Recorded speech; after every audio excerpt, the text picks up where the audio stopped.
Rabbi Mordecai is here, and just wanted to just bring like a few ideas. We're really getting into this book of Shemos and this whole like adventure of leaving this time of total revealment with the beginning of the creation and seeing how the Torah is slowly going through this process of going into this dissemination in the darkness. And it's just a fascinating thing to see. And so now we're in this book of Shemos, and the Torah tells us that when the Torah says that there was a new king arose in Egypt, a new pharaoh. The Torah is telling us, and this is like a very deep insight, but the Torah teaches us that like every day that God creates a new world. And in this new world that he creates a whole new set of angels. And even though they're the same angels, they're not the same. Okay, wait, let me say this right. You have the same, like, for example, we have the angel Mikael, or the angel Raphael. And Raphael is in charge. He's the angel that Hashem sends into this world to bring refuah, to bring healing to people. And so that angel, Michael, the energy of that angel exists, but Hashem creates a new Michael every day, and a new Raphael, and a new Gabriel, and all the other host of angels, and the angels Hodiel, and all these different people, entities that exist. They're all recreated every day, right? And so when the Torah tells us that there was a new king that arose from Egypt, it was teaching us that it was a new angel, because in essence, like every kingdom that exists in the world is controlled by a malach. There's an angel that controls every kingdom except for Israel. There's a malach that's over every aspect of planet Earth except for the land of Eretz Israel, both of which Eretz Israel and the Bnei Israel are both governed by Hashem's Shekhinah, by Hashem's influence, and that's part of Hashem bestows upon us, and we bestow upon the world. And so the dynamic, when we talk about Egypt and there being a new king, we're saying that there was a new king that existed, and this king was governed by a different angel than the king during the times of Yosef. So the Torah says in the next verse that this Pharaoh did not know Yosef, teaching us that this was a different entity that was influenced. So we never look at the person who's the king per se, as we look at the kingdom and the overall consciousness and the behavior of the kingdom. And then from there, we can see maybe what type of angel is governing this particular leadership. And the same thing goes for the Jewish people. This negative malach that was created, that was governing over the new Pharaoh, was a byproduct of the Jewish people separating from the Torah and the mitzvot, from the systems and the traditions of holiness that Hashem gave to their ancestors. They were slowly going further away from that. And as they got to a certain point, there became a new malach and a new king.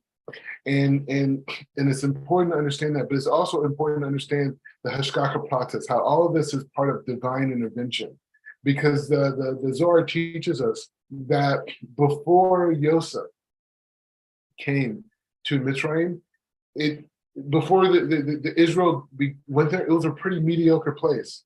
It wasn't, the Egyptian people were not great people. It wasn't until Yosef came and the Geula came and all these different came that they became this super powerhouse. And so that is another dynamic that we have to understand, that whether it's the exile in Mitzrayim, the exile that was connected to the Babylonians, or the exile of Edom, all these different exiles, Hashem builds up the nations so they can host the Jewish people, so they could be a host to allow them to go through the process of tikkunim, of correction, that they're supposed to go in that particular place. This is what they go through. In order for that to manifest. So Hashem has to make the place big, has to make it have aspects of wisdom and different elements like this. And so the point is like what? The point is to say that everything that we see is a part of Hashem's divine wisdom, right? Everything that we see is a part of Hashem's divine wisdom. And so us knowing that, we have to look at it from this context. So every nation that the Jews were going to go into had this process of building up. We had this process of building up. But what I want to talk about is something a little bit even more personal, and something more that we could maybe gain from these ideas of understanding that these process of geula, or this process of understanding how the Malachim work, but going into something more personal. So, me, as you know about me, like I had a, very interesting path to Yiddishkeit, and I grew up in Los Angeles, and I worked in the entertainment business. And one of the things I, learned working in the entertainment business is the people who are the most talented aren't necessarily the ones who are going to be successful, right? The people who have this tremendous voice, a tremendous look, it's not that. And it's not necessarily even people who work the hardest, right? Because I've sat back for years and watched so many celebrities, so many people that so many people that maybe even you fell in love with or inspired by at some point, whether there's a movie role or a song that they sing or whatnot. I was around so many of these people and so many of the creative people behind the scenes that were like writing, producing, and directing. And what I came to realize is like, what makes people great? It's not necessarily how hard they work or necessarily how, talented they are. It's really about how much they love their talent as it relates to how it influences and affects other people. Like the people who are great writers, they love writing for the sake of writing. It just so happens that they could get paid to make money from it. People who are great singers, people who are great dancers, they love dancing. They love sharing that. They love feeling that connection. And it just so happens they can get paid by doing it, right? And the same thing goes with any creative talent. I was telling the story earlier today about Christina Aguilera. And it was like years ago, I worked for this beverage company. I was really young. I was like the youngest vice president in the beverage industry in Los Angeles. And we used to sponsor the American Music Awards. And so I would have to go the day of the awards and make sure everything was set up and meet everybody who's involved and make sure all the obligations were met. And I just remember one time I came early and Christina Aguilera, who was a famous singer at the time, was singing. And, it was all the people who were there were like stage workers and cleaners and all these types of people. They were there doing their jobs. And there was like no fans there, no people, no celebrities, no, big people were there, just the people who were working, general working people for the I think it was a Shrine Auditorium in Los Angeles. And so, but she started to sing there at the sound check, right? To check the microphone, see how everything works. And so she started singing, whatever, and then she just went off on this whole tangent. And everyone who was working there just stopped and just watched her and just stopped what they were doing. And they just saw that. And it was just a captivating thing to see someone loving the gift that they have and how they can make other people feel. And it's the same thing. People I've known who are writers, people who are dancers, people who are actors. They love being those characters. They love playing those stories. And they love what it did for people and what it mattered to people. And so it's this aspect of having a gift or a talent or having a desire, but going past it, right? And even guys who are professional athletes, like, Michael Jordan, they used to ask him, why is he dressed so well before every game, right? And he said the reason why, he said, because people sometimes save up their whole life just to come to one game and see me play. I have a lot of fans. And so when I see them or they see me, I want to look my best. So he was taking the responsibility on his appearance, nothing to even do per se with basketball. Just the fact that he understood he was a showman. He was a person that was there to give over something. Stephen Jobs, another great example. When Apple first started, Apple wasn't trying to necessarily make billions of dollars. They wanted to provide information to people to bring this information revolution that they thought was going to revolutionize the world, that was going to recreate everything, that was going to give people, this ability to go. This is what was going on. So there's something to say about people who create things, people who have talents, people who have abilities, and going beyond that and making this, impact that you can't really measure. You can't measure the impact that Michael Jordan had on people. You can't, measure the impact that Wayne Gretzky, the famous hockey player, had on people, or the impact that Apple products had on people. You can't measure that impact. But what you can do is see what that impact is and see how people responded to it and how all these different impacts were different.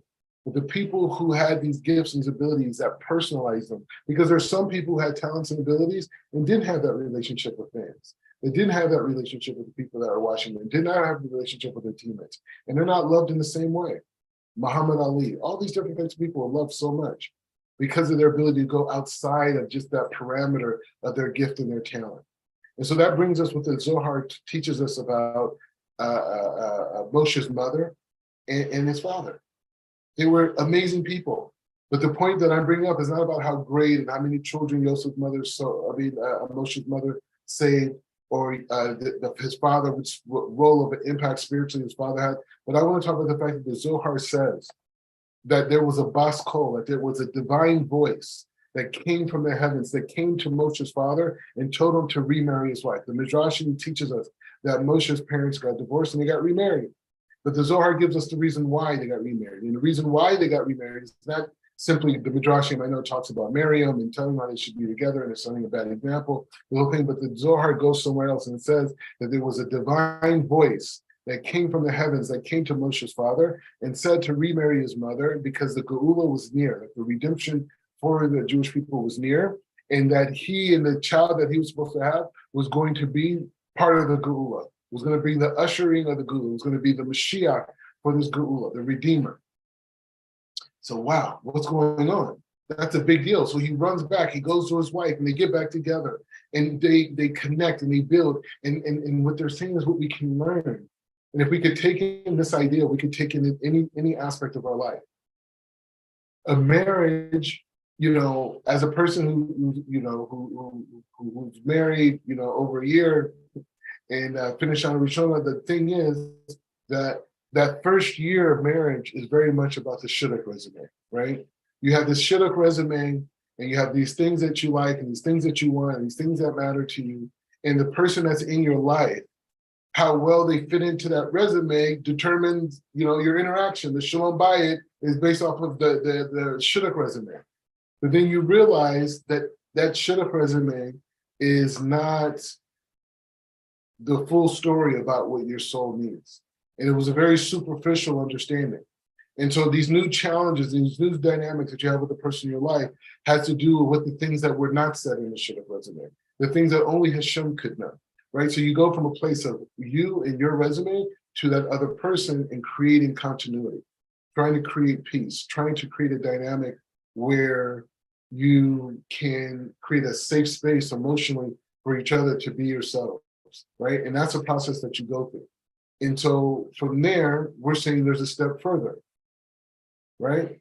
The step further past the continuity and caring for someone is doing it for the sake of the redemption, doing it for the sake of other people, doing it for the sake of bringing light into this world, being a vessel for light into this world. And that's what Moshe Rabbeinu's mother and Moshe Rabbeinu's father, that's what their kavanah was. And the Zohar says, because their kavanah was so focused on bringing this redemption and knowing that this is their purpose, they were able to bring the Shekhinah. The Shekhinah literally laid above their bed. And the Shekhinah, the divine presence of Hashem, laid above their bed. And then when they were together in marital relations, they said the Shekhinah was a part of that. It was a part of that union of them being together. And that dynamic of that part of that union, when Moshe Rabbeinu was conceived, Moshe Rabbeinu came out, and that's why the Torah says he came out with a light. And that light that he came out was the Shekhinah that him and his mother and his father, all that union between the Shekhinah, the mom and the father, was the entity that collectively created the water slide for Moshe to come into this world. And so we learn from that, and we learn that this light that the sages say that Moshe was born with was a light that was connected to the fact that he was already had a bris milah. He already came in the perfected state. So it's not just that he had light. He came in as a perfected entity. He came in with perfections that, only can be created in Shemayim, not perfections of this world, perfections above this world, right? And so the idea is to say that when we go past our normal self, when we go past our normal understanding of who we are, then we're in a position then we're in a position to receive that bracha that we can only receive from Hashem. A lot of times in my prayers, and I've heard many other people say this before, I ask Hashem for greatness, success, pranasa, love, intimacy, connection beyond my imagination. Why? Because I don't want to be limited to my senses. I want to be able to connect to what my heart and mind desire, but I want it beyond my imagination, knowing that only Hashem could bring in this extra component, this fifth column per se to this conversation. And so Moshe's mother and father brought in that additional rookiness when they gave birth to Moshe. But the idea is to not live a life for just the sake of the life. Live a life and utilize this life to achieve something you could not imagine. Take responsibility for your life in a way that you could not imagine. Be able to be present for yourself and for other people in ways that you couldn't imagine. But that requires you to have a greater purpose.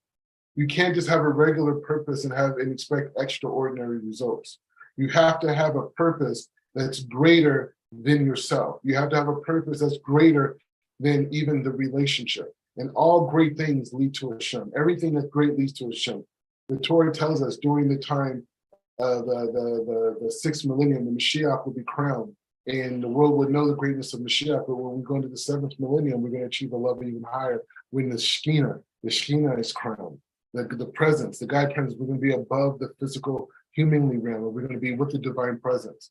This divine presence and being with the divine presence is the connection to bringing the Geula, the connection to transforming ourselves to be vessels of bracha, to bring children and goodness and positivity into this world. Even if you're a teacher, you're not even talking about just your children. You're talking about other people who are affecting other people's children.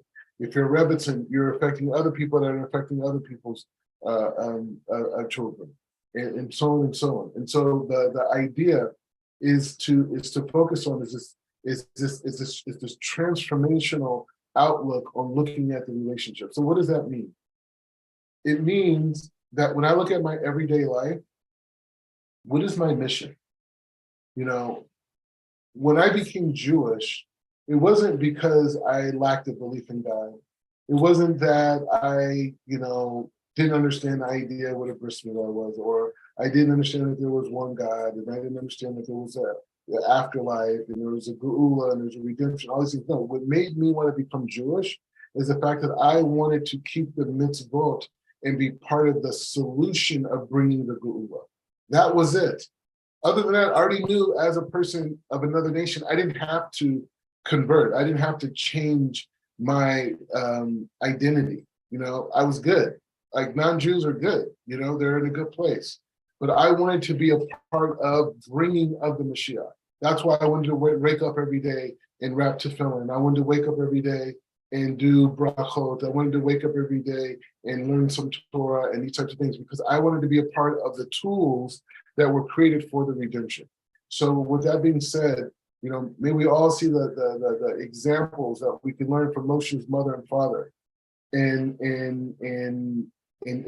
utilize that direction, that manifestation as a tool to look at our lives and say, hey, you know what? I want to be married to my wife in a new way. I want to be married to my significant, my partner in that way. And I want to be able to say, you know what, this life that I have, it has meaning. When I wake up and I do a bracha, when I say ani modim, when I say that in the morning, I'm saying that because it has purpose. It's bringing the light into this world. When I say netilat yadayim in the morning, it has purpose. It's bringing light in the world. When I wake up and I wrap tefillin and I put on talid, when I read morning brachot, when I do these things, it has purpose because I'm bringing light into the world.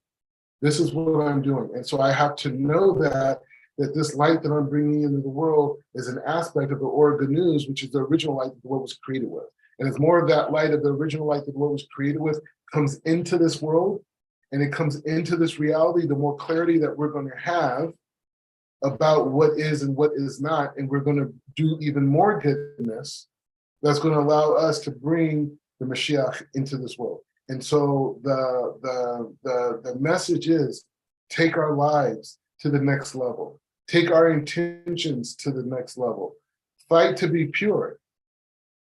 Fight to stay away from things that the Torah say are bad. Fight to stay away from it. What do you lose from it? Continue to have a great week. We should continue to dive on and